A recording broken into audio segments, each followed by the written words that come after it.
Okay, good afternoon, everyone. My name is Sabrina Kofer, and on behalf of Choice and ACRL, I'd like to welcome you to today's program, Open Access in Academia, History, Trends, and Next Steps, which is sponsored by Ex Libris, part of Clarivate.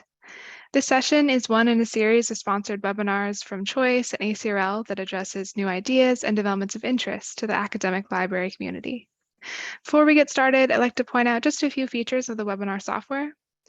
All of the attendees who join the presentation are automatically muted and your cameras are off, so don't worry about generating any noise or feedback. We've got that taken care of for you.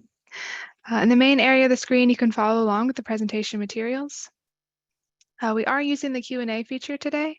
Please use it to ask questions of our speakers. We'll answer as many questions as we have time for at the end of the presentation, so please do type your questions into the Q&A module as they occur to you. You can also use the upvote feature to highlight questions that you like.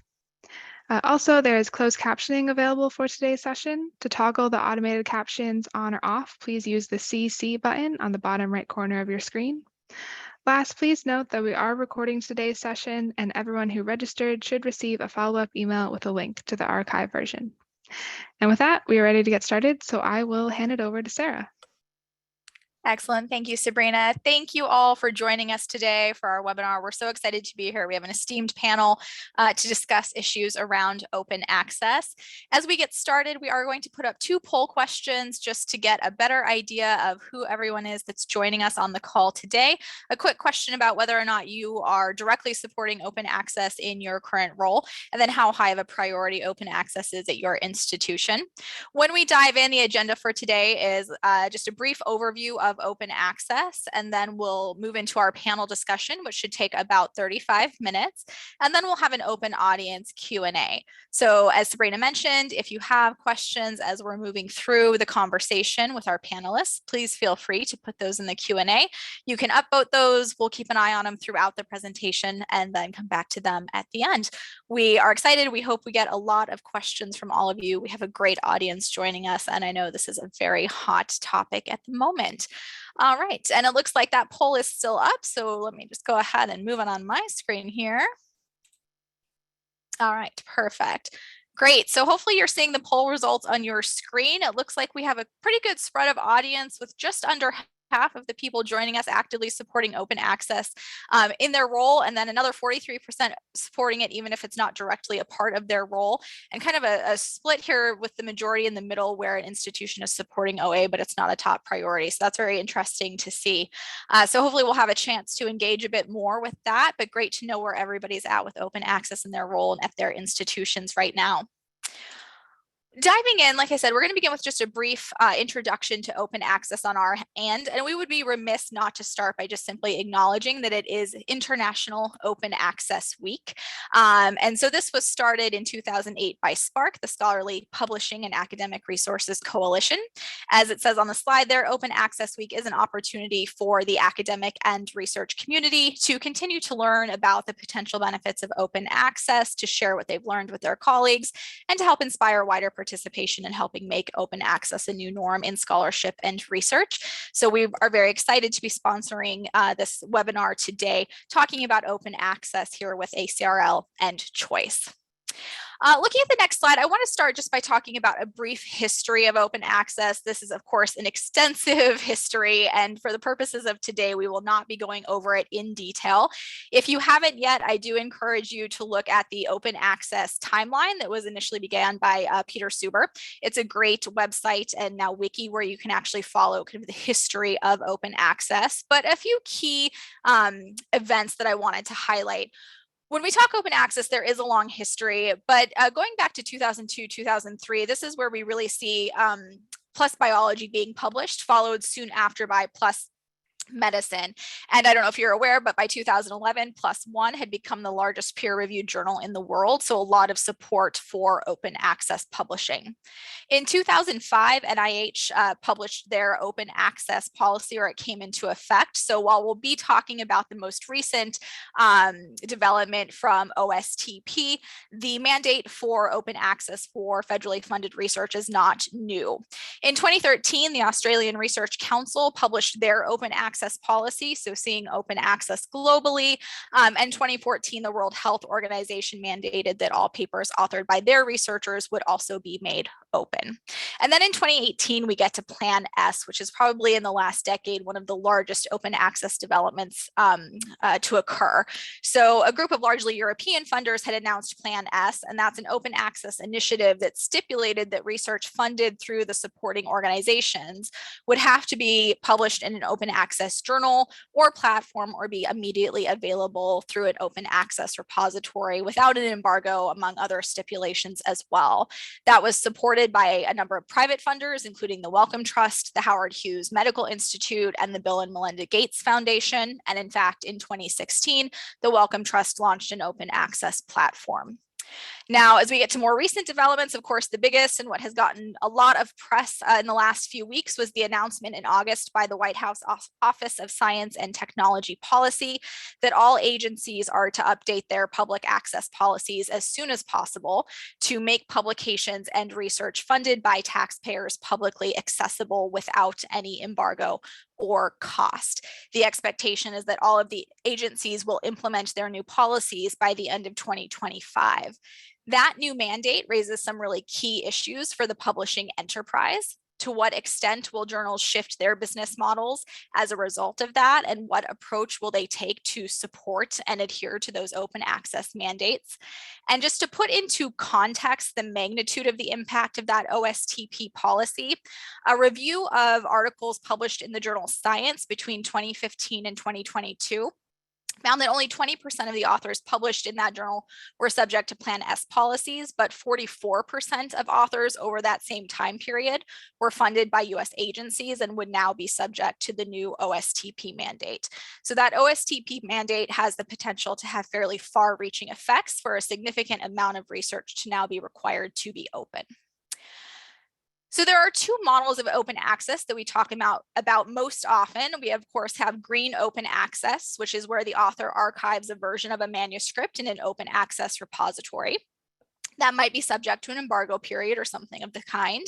And then we have gold OA, which is where the publishing cost is passed on to the researcher through article processing charges.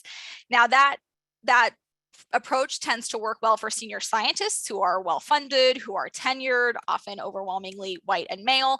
It disadvantages early career scientists who might be poorly funded, not yet tenured, where we often see much more diverse populations of researchers, scientists at smaller school, including historically Black colleges and universities, and in underfunded disciplines. So there is a lot of complexity around open access and open access publishing, and something that's not easily solvable. So that is what OA is, who supports OA, and how OA manifests. But we wanted to talk a bit about who is really thinking about OA.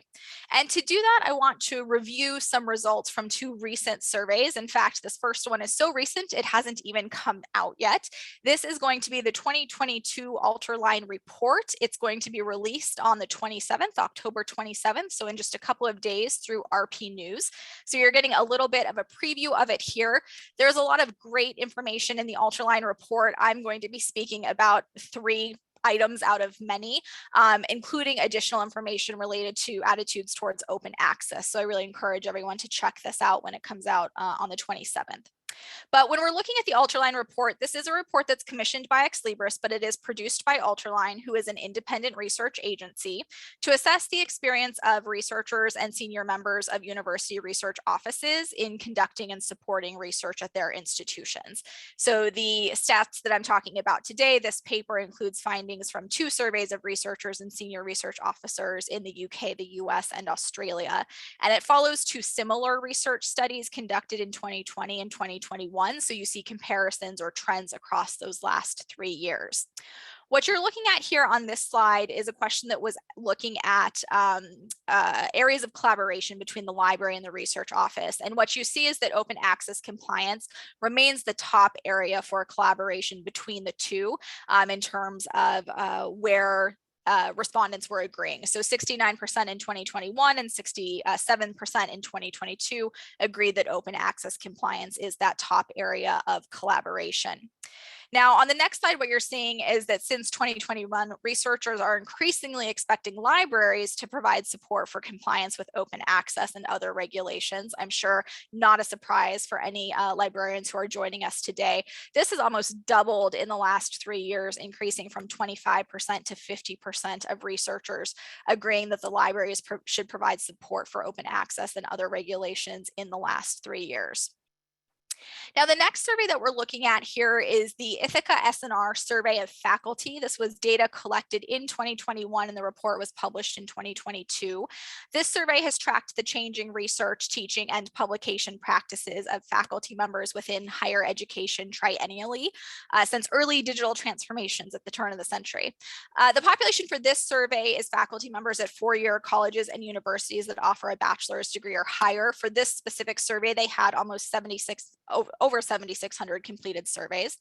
And what you're looking at on this slide is faculty attitudes towards an open access publication system versus the traditional system. Faculty members remain generally interested in seeing the traditional subscription-based publication model replaced entirely by an open access model. 63% of faculty members in 2021 agreed they would be happy to see that change. But interesting, also happy to see the same publishers stay involved. So not necessarily an interest in fully changing who the publishers are, but what that publication process and strategy looks like. Perhaps also not surprisingly, support for OA was stronger among younger faculty. In fact, 70% of faculty between the ages of 22 to 44 agreed that they would be happy to see an open access publication system replace the traditional subscription-based, and then the percentages went down as ages went up from there. Now, I do think what is particularly telling is what we see here on this next slide. So I just said 70% of the respondents between 22 and 44 said they support a fully open access publishing system. But this question was actually asking them to look at what influences their decisions about which journals they are publishing in. And we have whether or not the journal makes their work open, free of charge, and whether or not it makes them pay to publish. So while the majority of faculty are interested in open access publication models, traditional scholarly incentives really do continue to motivate their publication preferences. So faculty were placing more importance on a journal having no processing fee, 71%, over a journal making its content freely available to the public, which was at 40%. And I think what this really highlights is that even for faculty who are and researchers who are very motivated to be making their work open, they are still facing the challenge of the process of actually funding that option. And to answer that question of who should be funding it, it's the library and the institution. So what you're seeing here is that faculty members want the library's involvement in financially supporting an open access system and are specifically open to their college or university library investing in open journal platforms and in infrastructure to do that. And I'm sure, as you all know, nobody has unlimited funds. So this question of the cost of open access publishing is a very important one to be having across a variety of stakeholders. So what can we take away from these studies and many others is that while open access may seem really simple in theory, the reality of a truly open system of science is complex and challenging. Supporting open access requires the tools to do that, such as platforms that can host those open materials, money, which we were just talking about, while the cost of publishing has often traditionally been subsidized from those journal subscriptions and open access publishing, those costs are often passed on to the researcher in the form of those article processing charges. And as we just saw, that cost is prohibitive to people who want to publish open. And then also the systems that are in place. So the willingness and ability for researchers to publish openly is limited not only by the publication system itself, but often promotion and tenure systems, funding systems, sometimes inadvertently and frankly sometimes intentionally privilege traditional publication paths. So it's a great topic. It's very complex. Today's discussion is going to focus on examining how open access really has made its way into the academic world, what it means for libraries and researchers today, and what the future looks like. And with that, I'm going to turn it over to my panelists to begin by introducing themselves, and then we'll jump into some great questions and get their thoughts. I'm going to start with Jeff Carroll, the Assistant Vice President for Scholarly Communication and Collections at Rutgers University. Jeff, take it away. Thanks, Sarah. So I'm just going to do a brief kind of characterize the ecosystem for open access at Rutgers. I'm going to build off of categorizing it into 6 different places, probably leaving something out, but this is where we're at today. And they're in no particular order. I'll start off with the libraries has a journal publishing program. All of the journals in this program are open access. There are 9 that we host. Only 4 are currently active. Of those, 1 is a student journal, 3 are peer reviewed, but of the 3 peer reviewed, 1 has just recently transferred to a society publisher. So we only have the articles that we published up through the period of time until the transfer. The second category is open and educational resources. So we have an open and affordable textbook program, and we have a team that offers awards for both instructors adopting OER content in their curriculum. And just recently, the past 2 years, we've been funding the creation of an OA book length text to replace commercial textbooks. We have a university-wide open access policy, and this went into effect in 2015. It applies to all faculty, grad students, and postdocs. Number 4, we have an institutional repository. We call it RU Core to manage our digital assets, and we have a scholarly open access at Rutgers to manage the deposit of scholarly content, which is now powered by Esploro. Number 5, we have read and publish agreements that have just come into place with 3 significant publishers, Wiley, Cambridge University Press, and PLOS, Public Library of Science, just with their PLOS Medicine, PLOS Biology, Sarah, which you mentioned before. And then the final category, number 6, is ROA content. We make it as much as possible discoverable through our catalog to cut down on the friction between our users and the open access content. Most of those lists are derived from Directory of Open Access Journals, Directory of Open Access Books, and other publishers that we've been working with on our open access content. Great, thank you so much, Jeff. Talea, how about you next? So hello again. So I am going to also talk about our open access ecosystem at Washington State University in a little bit less detail. So at WSU, we have an investment, I would say, in open access that is getting on towards 20 years old. We have an institutional repository, which is one of my main responsibilities. We are a R1 institution, but we have a small scholarly communication unit comprised of me. And so a lot of our investment has been in green open access and kind of working on the archiving piece of things. We recently transitioned from DSpace also to Esploro, like at Rutgers. And we've also worked quite a lot with open education initiatives. We've partnered to sponsor around, I believe, 55 different affordable or open education projects.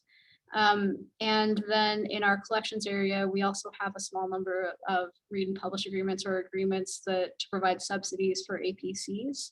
And I believe that's the general outlines of what we have here. Great, thank you so much. And finally, Craig. Hi, yes, I'm Craig Nicholson. I'm a news editor at Research Professional News, which is a part of Clarivate. Although we've been going for about 20 years now and reporting on the research and academic sector. We are primarily based in the UK, but we have some offices around the world. And I primarily cover news for Europe, but I also edit our US news, which we have ramped up quite recently under Clarivate. So all of our news comes out on a site called researchprofessionalnews.com, and we very much cover open access and scholarly publishing in general. So initiatives like Panelist, which Sarah mentioned, or the OSTP policy we covered on our US bulletin. So we do daily news, and we also do fortnightly magazines for the Europe and UK sector. And prior to becoming a journalist and editor there, I also worked as an academic journal editor, so I have some knowledge of the sector from back when I used to do that too. Wonderful. Thank you so much, everyone. And I will say the questions I'm about to ask are really focused towards open access publishing, but open access covers a lot of different areas. You know, everybody kind of spoke about OER and things of that nature. So please feel free to fold those into your answers where you feel that they are appropriate. I'm going to kick off our discussion with Jeff. I'm going to come to you first. I said in the introduction that the premise that scientific research should be openly available can seem quite simple, but the actual process of making that happen can be quite complex. From your experience, what have been or what are some of the greatest challenges to providing open access to research and scholarship? Yeah, I'm two main hurdles that I see again and again. Number one, just building sustainable business models. We even talk about transformative agreements and read and publish agreements as just a bridge to get to the future. We don't know what the business models of the future will look like, though. There's this conundrum: if it's free, why do we need to continue to fund it? And that will always have to be the case. It has to get funded somehow. But I haven't seen what I think of as a sustainable business model, with maybe a few exceptions. But what I always come down to is, if we face a really hard budget crisis at some point, we have to, on the one hand, do we continue to fund something that we continue to get access to it, whether we fund it or not, or and lose access to something we have to pay for, or the other way around? So that, to me, is the fundamental problem behind some of the sustainability of the business models. And then, Sarah, I think you had pointed out that the APCs, or the article processing charge model, is also flawed. Particularly, how do we transition to a future where we can ensure that diverse populations of researchers are not disenfranchised inadvertently from access or publication? And that's where the charging a fee is problematic. Absolutely. Talea, is there anything that you'd like to add to that, the challenges to providing open access to research and scholarship? Yeah, I would definitely one up what Jeff said about the problem of inequitable access to those APCs, or inequitable access to open education publishing because of those charges. For faculty in certain disciplines, it's not particularly viable, even in like a Western publishing context, to be able to pay those fees, not to mention other communities around the world. Along with that, I think I would highlight challenges for the institutional repository. Speaking again more from my experience, I think that libraries, again, in this kind of financial time, we have pressures on staffing, limited staffing, and the necessity of being able to provide these services. It can be challenging.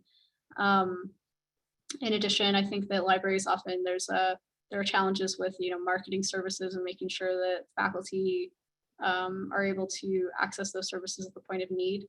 Working within a university context where there are different colleges, different campuses who have their own different kind of systems that they're working with, and sometimes it can be difficult to connect people with a repository, even if they are willing or wanting to use it. That's a really great observation, and I wrote down a note because I'm going to come back with a follow-up question to that now or later. But Craig, I really want to give you an opportunity to respond to this, because you're coming from a very different position and experience and perspective than Jeff and Talea. So what do you view, or what have you seen as being the greatest challenges?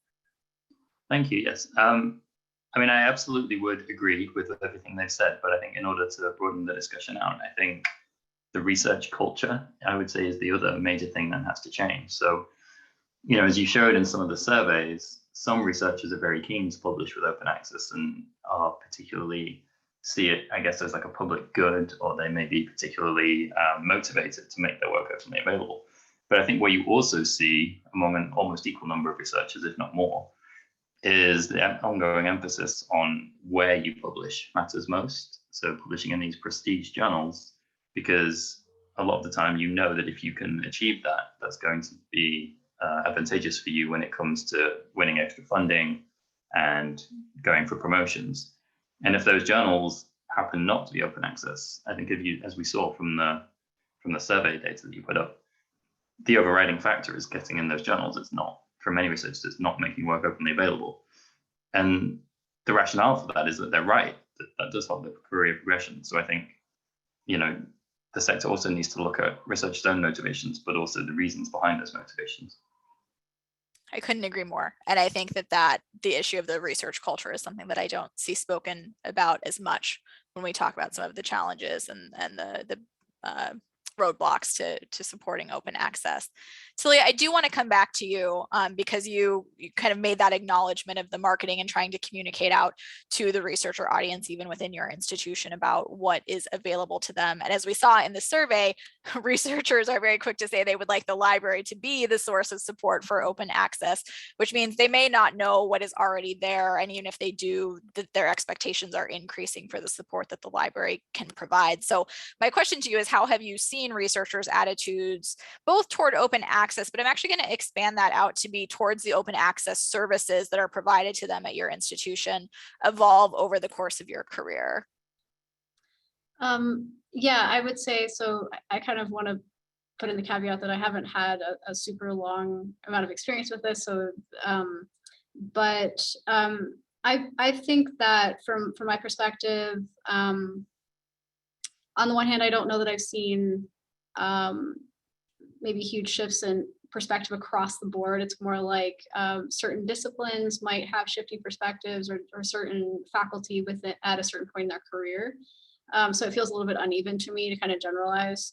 However, in general, I would say there's, I think, more interest, more questions being asked about wanting to archive data sets in repositories. And I think, things like OSTP are helping to push that. But I feel probably that the biggest kind of ask is for libraries, as we've mentioned, to cover those APCs. And that is a request that bubbles up quite frequently, addressed to libraries, and I think more often than before. So yeah, those are the things I would highlight. And you mentioned in your introduction, I think that Washington State is offering some subsidies for those article processing charges. Have you found that you get a really overwhelming response to having access to those funds? I think certainly people are interested in some of them. I don't know the numbers. That's more our collection development person would probably know a little more about that, but we certainly do hear people are very interested in that. Yeah. Okay. Jeff, anything to add there about how you've seen researcher attitude shift either towards open access broadly or to the services that they're kind of expecting you and your colleagues to provide? Yeah, I think just like the survey you talked about shows that interest in open access in general, probably, I haven't seen a lot change with that, but it's publishing in open access has increased. I've only been at Rutgers 3 years, but the 3 years, there has been an increase in interest, and we get a lot of inquiry about whether the libraries pay for APCs or what are the opportunities to publish without a researcher themselves paying for that APC. So just recently, I think it's been within the last year, we've pulled together the list of opportunities that we've supported and everything we know about into one page, and that's where we're directing people toward. We hope to continually grow that page as we strike other deals, but funding is an issue. And so so far we've only been able to enter these read and publish deals when it's pretty much been cost neutral. Interesting. But on those that we entered, there's been a big uptake in participating in those. Great. That's great. Craig, do you have any kind of different perspective from the reporting and the research that you do in your role on shifting researcher attitudes? Yeah, so I would say that I think there is growing interest in open access among researchers, but I think it's been slowly growing over the past couple of decades. You talked about when PLOS launched in 2002, 2003, and then the Panelist initiative happened in 2018 because all of those largely European funders were very dissatisfied with how slowly open access had caught on. And I think partly that's because more infrastructure needed to be developed, but I think in large part it's also because researchers were not off their own back deciding to make articles open access, and they needed to be given a bit of a push. Incentives matter, right? Absolutely.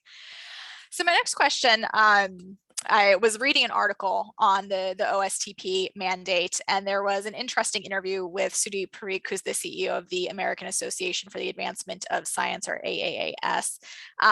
And he was referencing this kind of question that is posed a lot, which is, if you could design the journal publishing system, from scratch, what would you do? And what he said is that that's not a really valuable question to ask, because we don't have the option to do that. And rather, what we need to ask is, what do we do that both evolves and revolutionizes the current system? So my question, and I'm gonna, Jeff, again, go to you for this, is when you look at our current publication system, what elements of it do you value that you think should be carried forward? And then how do you think it needs to evolve? And I think it's very interesting that in that one survey, many respondents said that they would love to see an entirely open publication system, but that they're fine keeping the publishers who are there. So it's not about who the publishers are, but it's about the system. So what do you think? Are there any current elements that are valuable and we keep? And if not, in your words, how do we build that sustainable publishing business model? Oh yeah, and that last part is a complete unknown, but you can solve all the problems if you can answer that today. Yeah, right. I'm going to go back though to the argument that Dr. Parikh makes, that it's not so useful to think about reconstructing it from scratch. And who am I to argue with him? But I think of Amazon, Netflix, the Teslas of the world. These are all results of designing something from scratch and disrupting the existing infrastructure. I know that Dr. Parikh talks about how much money is in our current publishing infrastructure. And so I think that that's part of where he's coming from. But in these other industries as well, I think there's quite a bit of money involved there. So just if nothing else, as a thought experiment, I think just going from scratch might give us some ideas on what an ideal situation would look like in the future. And then what could we take away from that and evolve our current infrastructure into. But having said that, I've not done that, so I don't know what elements, building something from scratch would lead to. But the elements of our current system that I think we do value, and I pointedly say we, the peer review process, editorial process, including copy editing, typesetting, fact checking, et cetera, especially in today's political climate, politically charged climate, making sure that what we read is accurate and the science behind it, the data behind it is vetted by multiple experts. And then I also think of kind of a fun thought, talking about thought experiments. I think of the research cycle as kind of a carbon cycle where scholars feed on stores of knowledge, they consume it, and in the process, they create something new that gets stored, absorbed, and becomes energy for the next group of scholars. So that's kind of the structure that I think we're working with.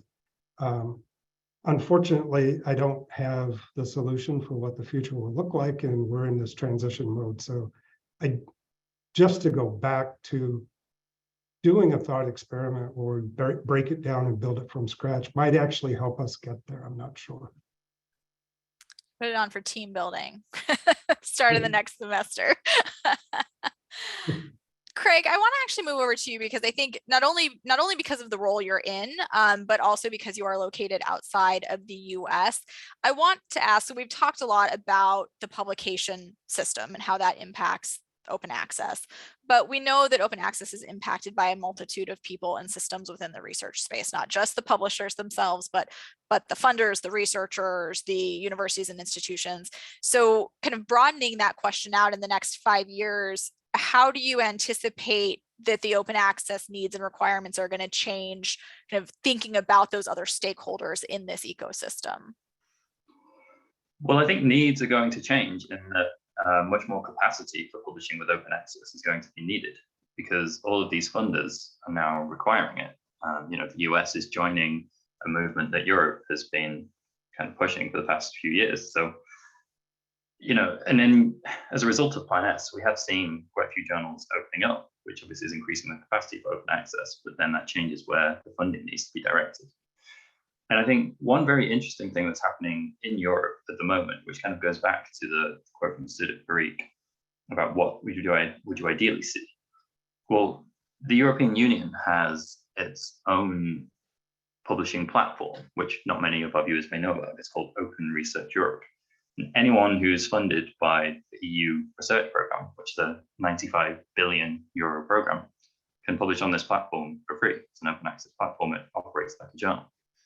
And at the moment, the European Commission is considering opening this up to a bunch of other public funders across Europe, with the aim that in a few years, potentially researchers funded by any one of those funders can also publish in this journal. So what you see there is something like what you mentioned earlier with, I can't remember if you said it for the Wellcome Trust or the Bill and Melinda Gates Foundation, where they have their own kind of in-house publishing platform. What you see there is that happening on a potentially massive scale because funders are pushing it. And I think that's really been the trend in Europe is over the past few years is funders really taking the ball and running with it. And I think we're actually at the start of that. It seems like Panelist was only the beginning. I could also talk about efforts that are underway to change research assessment, but as I've been talking for a few minutes, maybe I'll save that for later. Okay, I think that's a valuable conversation. So we'll come back to that, the research assessment piece. To Talea and to Jeff, because you're in roles within your institutions to be supporting open access. It's a lot of change. It's a lot of change at multiple levels. How do you feel your universities will evolve to meet those needs? And are you confident in their ability to do that? You can answer both or either of those questions. So how do you think your universities will evolve to meet these needs of supporting open access? And Talea, we'll go to you first for that. I think I'll speak from the perspective of the library in answering that. And I think, so I mentioned kind of the financial climate and those kinds of pressures. And I think for us, maybe the focus right now is figuring out how we can provide services with potentially fewer staff or a smaller staff, and what kinds of tools we need, whether it's like automation tools or strategic partnerships, kind of what we need to do to be able to leverage kind of a smaller program. I think ideally for us, we would see the system move towards having maybe more integrations between compliance systems and repositories and some things that would streamline the process. I don't know that I see that will necessarily go that route in the US. And if not, I think we'll be looking to see whether the library needs to fill kind of new educational roles or helping faculty kind of navigate this somewhat patchwork system. Yeah. Jeff, anything you wanted to add? Yeah, I'll just springboard off of Talea's patchwork system. That's kind of what we're operating with, and even in different departments and schools with researchers paying these APCs, it's all over the place. And I think there's a lot of uncertainty about who's coordinating this, and nobody's really coordinating it. I do think because of libraries' traditional experience with negotiating with publishers and the relationships with publishers already built in for decades, that there's a logical place there for libraries to be involved. The funding, again, is an issue. I saw in the Q&A also questions about whether offices of research will fund this. And I step back and think that neither libraries or offices of research tend to be revenue generators themselves, so that revenue has to come from somewhere to support it. But I think we could do it more efficiently the more centralized we make it across an institution. So definitely offices of research and libraries are in good places for that. We have to figure out how the revenue stream would come in.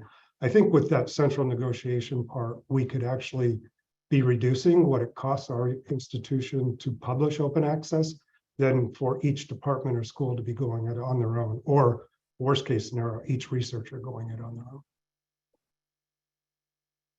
That's really interesting. I think, yes, acknowledging the relationship the library often has with publishers, longstanding relationships is important here. we are getting lots of great questions in the Q&A, and I do want to make sure we have time to those. But before turning to that, I did just want to offer each of you the opportunity to share final thoughts on open access. And Craig, I'm going to go back to you because I do want to give you the opportunity to speak to that issue of research assessment, because that is incredibly important outside of the US, in part because of Panelist. So I want to give you a moment to kind of share your thoughts that you had regarding research assessment and open access. Thanks. Yeah, so I mean, I think it's fairly crucial, to be honest. And part of that is because we have seen this big initiative literally over just the past few months in Europe, coordinated by the European Commission, but with also leadership from Science Europe, which is a kind of a coalition of major research funders, and the European University Association, which represents about 800 universities. And they've led an agreement on reforming research assessment and are now forming a coalition to implement that agreement. And for example, they pledge not to inappropriately use journal metrics when assessing researchers for promotion and funding, or not to use institution level metrics when assessing individual researchers. And it's still very much in the early days and it's all voluntary. But I think the kind of organizations that are buying into it and the attention that it's getting really speaks to how big of an issue this is in moving towards a more open access system. Because, you know, as we said, not all journals and not all venues yet are open access. So while assessment remains based largely on where someone's published, the incentive just isn't going to be there. So there's this very big push in Europe at the moment, which, as I say, is still only just getting started, but it's just to move away from that system where you publish is all important. Absolutely. And that's a really nice kind of connection back to the point Jeff was making earlier about the research culture and talking about the impact that plays in the ability for researchers to pursue open access, depending on where they feel like they can publish and be successful. Absolutely. Great. Well, let's turn to some questions from our audience, because there's a lot coming in and I think they're really great. I want to actually start here with one that is specifically about those transformative agreements. I think that has come up a few times in the conversation today and it is important. So the question is, we have an audience member who's curious about the panel's thoughts on how successful transformative agreements will be, and couldn't kind of more of our open access efforts be funded by the 20 to 40% profit margins on non-open content. So thoughts on transformative agreements. Who wants to jump into that first?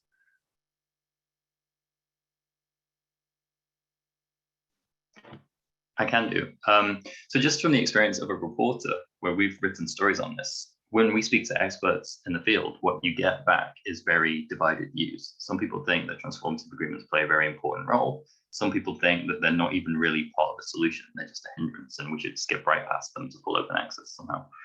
I would just note that, I guess, Plan S, their intention is to kind of stop funding transformative agreements from, I think it's the end of 2024. So all of those funders that have kind of signed up to Plan S, they're only going to be happy to support transformative deals for another few years, and then I don't know what the next step is going to be, and maybe neither do they. But it's going to be interesting to see what it will be. That's really interesting insight. Jeff, Talea, any thoughts on transformative agreements? Yeah, I approach it with a degree of skepticism, just like for the reasons Craig expressed. You know, transformative agreements are not really going to save us money. There's still this cost of publishing that we have to get around somehow. Sarah, you did talk about the 20 to 40%, and I'll leave that where it is. But you know, I think it is a transition to something in the future. Read and publish agreements are similar. That's kind of the route we're taking, but I don't see that being a permanent solution going forward either. We have a question about library consortia. So Talea and Jeff, this might be more specifically for you, but interest in what role library consortia have played in your open access efforts, joint efforts, advocacy, leveraging size and negotiations, for example. In either, have you seen either personally or secondhand how being part of a consortia has supported open access efforts? Yeah, I'll say at least our regional consortium is certainly interested in trying to see what role it can play in helping the institutions in this area. There was recently a group that was organized to try and form a plan of action for the future. I think that's still, that conversation is still in the process, but our consortium is certainly looking at different options, and one kind of like toe dipping, I suppose, of exercise was when we joined Open Textbook Network as a consortium. And I think there's interest in seeing again like how we can leverage what we have. At the same time, again, there's that whole financial climate kind of question, and our consortium has a huge range and size of institution and amount of funding essentially that could be dedicated to something collaborative in the open access publishing area. Great, thank you.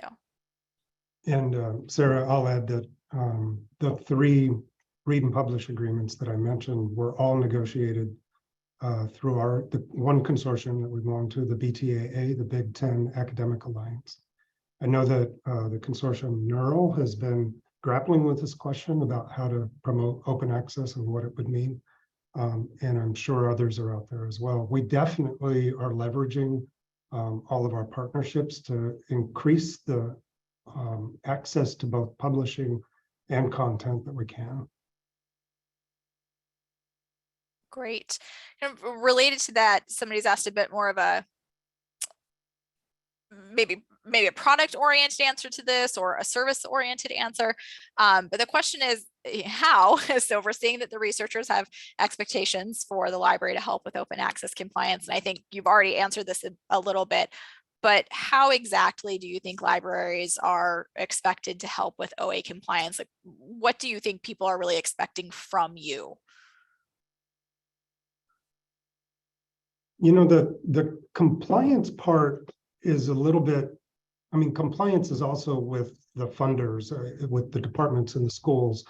There's got to be responsibility that's all around that. I think where the libraries can fit in is facilitating access to publishing opportunities, open access publishing opportunities. Because of that space, we are across the entire university. As I mentioned before, we have those relationships with the publishers and we can do the negotiation. The caveats are that we're not revenue generators. So it's more of a facilitation of the avenues of publication rather than it is compliance in general, I think. Compliance is really a university-wide responsibility. Do you think there's any expectation that you will provide a tool that lets researchers comply with those mandates? So, you know, an open access repository or an actual platform that would allow them to publish their work openly? So sure, and we already have that in place. We have an institutional repository. Just like Talea said, we're both using Esploro as a means of ingesting the content. So I could see that, you know, this is just off the top of my head, but that could be a tool that expands to help in this space of compliance around. We've got a couple of years to figure that out. I think it's 2025 that the mandate goes into place. Yeah, absolutely. Talea, I don't want to cut you off. Did you have anything you wanted to add for either of those questions? No, I think I was just going to say, I think we have had questions about that. For instance, you know, for somebody who's using a tool like NCBI, you know, what could we add to that? Are they going to duplicate their effort by working with us? And I think there are a lot of questions about, you know, do these systems integrate, or am I going to have to, you know, use this one and this one? And then in that case, I'd rather not. Yes, system overload, which yes, many people are facing anyway. There was a question that came in earlier, and I do think it's an important question to ask when we start talking about open quote unquote science, and it said, can we define what we mean by science? And in the US, it tends to mean physics, chemistry, by the STEM fields and the allied disciplines, but not as much the social sciences and the humanities, let alone what that means outside the US. And I will say that for the surveys I mentioned in the beginning, they were surveys of faculty from across all disciplines, and they do break out the results by discipline. So if that's something you're interested in, you can certainly view that there. But for our panelists, and again, particularly interested, Craig, here maybe in your perception in Europe, when we talk open science, are we talking all disciplines? Are we really focused on STEM? What has the discussion around open science, what has science meant in that conversation for each of you? So I think in Europe, actually, it has been quite across disciplines. When we publish articles, I try to use the word research instead of science because I think it's more all-encompassing. But the term is open science; it's not open research usually, and yet open access, doesn't involve either of those terms. So I think when you talk about open access, certainly in Europe, generally you're talking across the breadth of disciplines. But I think there are some important differences with kind of humanities and social sciences tending to publish more books and book chapters than research papers per se. Plan S has adopted different approaches to books and different timelines to books. So I think often with these things, it's not necessarily a case that one solution fits all or one timeline fits all, but hopefully the same destination maybe across the disciplines. I like that, the same destination across the disciplines. It's a very poetic way to put that. Jeff, Talea, any thoughts on what the science means when we talk about open science? Yeah, I have to agree with Craig, and I do like that the getting to the same place, and it is more about STEM and less about social sciences. But I worry that we put this, so the STEM side of science is well funded. Dr. Parikh mentions that, microbiology in particular. And then we get to social sciences and humanities and history, much less so. And if we're only focused on the sciences in this open access facilitation and really focused on the mandate, we do create this inequity as we go forward with it. So I do like that common destination toward the end. Excellent, thank you. And a question has just come in, and so I'm taking just a moment to read it here. But it's about the research culture. And so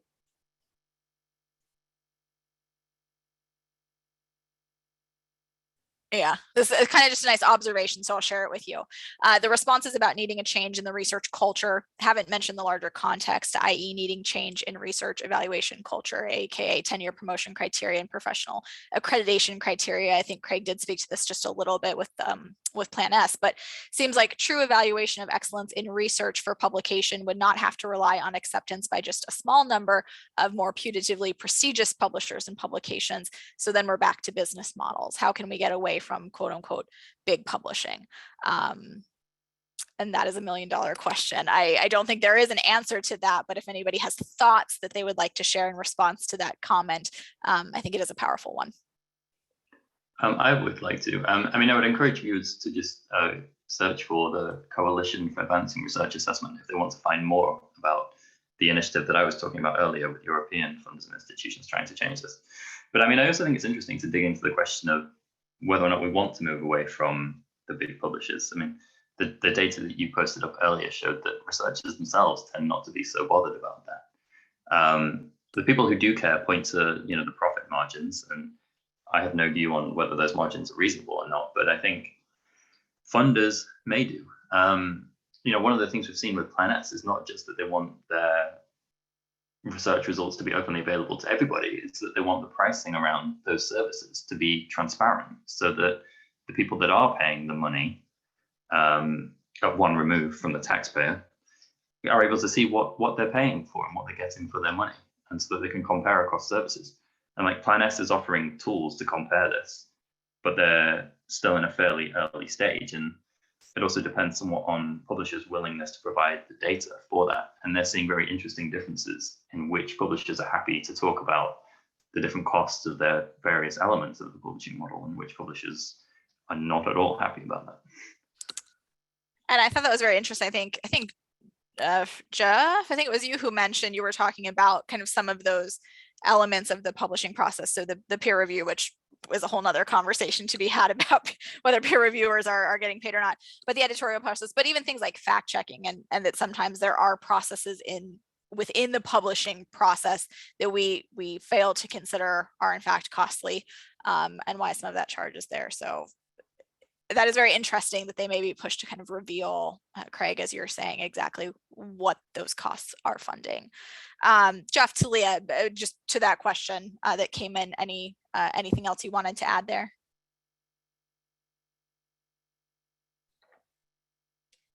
Yeah, I think that this question kind of circles back to what we were saying before about the sort of decentralized nature of a lot of these institutions, and how tricky it can be where, you know, different departments and different colleges will have their own, you know, their own guidance, their own culture. And I think it can just be a really challenging issue to address when you're trying to shift things or invite people to look at this a bit differently. Talea, I feel like you were reading my mind, because the last question I wanted to end with is directly related to that. So maybe I'll just go ahead with it now, give you a chance to respond, and giving Jeff and Craig a chance to respond as well, which is, do you have suggestions for getting a university's library staff, faculty, researchers, publishing, and higher ed administrators all aligned regarding a unified vision for OA goals, platforms, and collaboration? So Talea, you're talking a bit about just differences within the institution. This question is about pulling in stakeholders from all the different levels within the ecosystem. But do you have suggestions for how to get any multiple stakeholders, right, in this conversation aligned in a unified vision for OA goals, platforms, and collaboration? Yeah, that's obviously an extremely simple question to answer.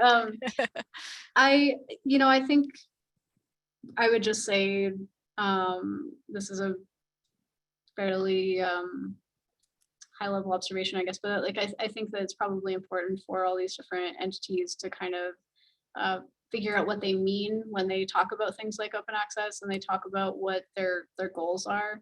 I think that there are a lot of ways to think about this, and you know, in kind of a broad sense, I think often we agree that we want the same thing, but then maybe we're not always thinking about the same terms, or necessarily our conversations aren't always aligning. And so I would kind of want us to begin by maybe having a conversation like that. That's the best I can say. I think it's just an extremely challenging, it's a great question. Jeff, thoughts on how to unify everyone across this idea for the vision for open access?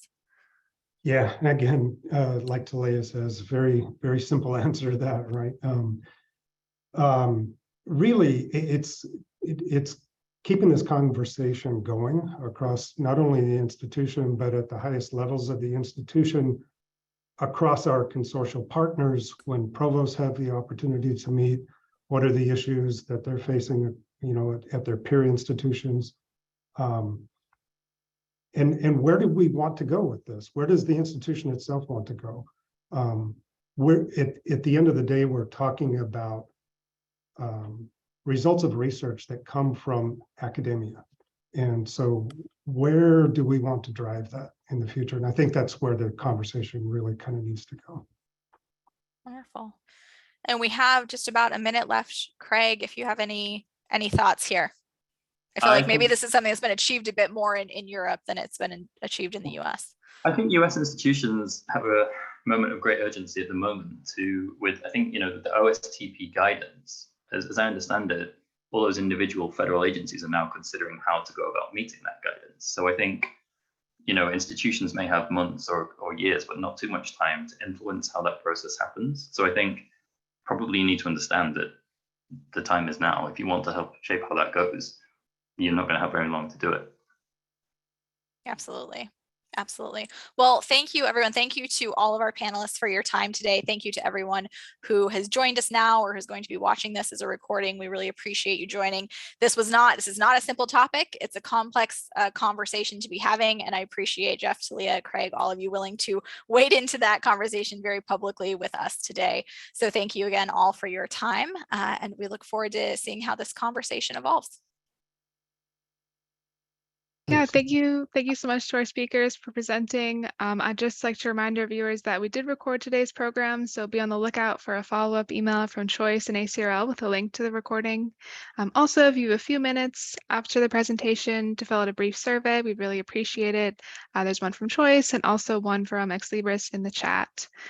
So thanks again to all of you out there for joining us. We hope you learned something new from the session, and we hope to see you again in the near future on another webinar.